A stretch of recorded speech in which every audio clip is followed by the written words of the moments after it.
সারা বিশ্বে একটা model college রূপান্তর হয়।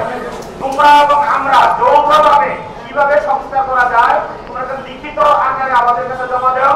আমাদের কমিটি আছে, শিক্ষক স্টাফ আছে, গভর্নিং বডি আছে এবং সরকারের সহযোগিতায় এখন তোমাদের গভর্নমেন্ট, এটা আমার মনে হয় এটা খুবই সহজ এবং খুবই গুরুত্বপূর্ণ একটা বিষয় তোমরা নিয়ে আসছো।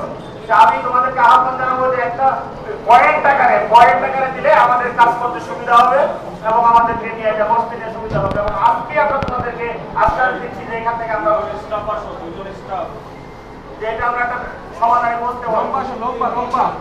কথা পয়েন্ট আকারে নিয়ে আসো। আপনি কেউ মৌখিক বলতে চাও এখানে দাঁড়ায় বলো।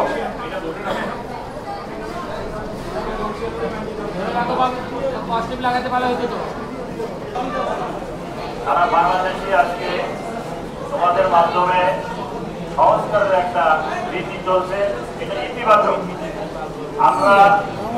আমরা আজকে তোমাদের ব্যানার পেয়েছি, এখানে তোমাদের বক্তব্যগুলো আমরা এখন শুনি নাই, তবে ব্যানারের মাধ্যমে যেটা বুঝতে পারছি এটা অত্যন্ত ইতিবাচক। আমাদের মনের কথা, তোমাদের মনের কথা, আমরা তোমাদের সাথে একমত। এটা সময় উপযোগী একটা সিদ্ধান্ত নিয়েছ তোমরা, এই জন্য তোমাদেরকে ধন্যবাদ জানাচ্ছি।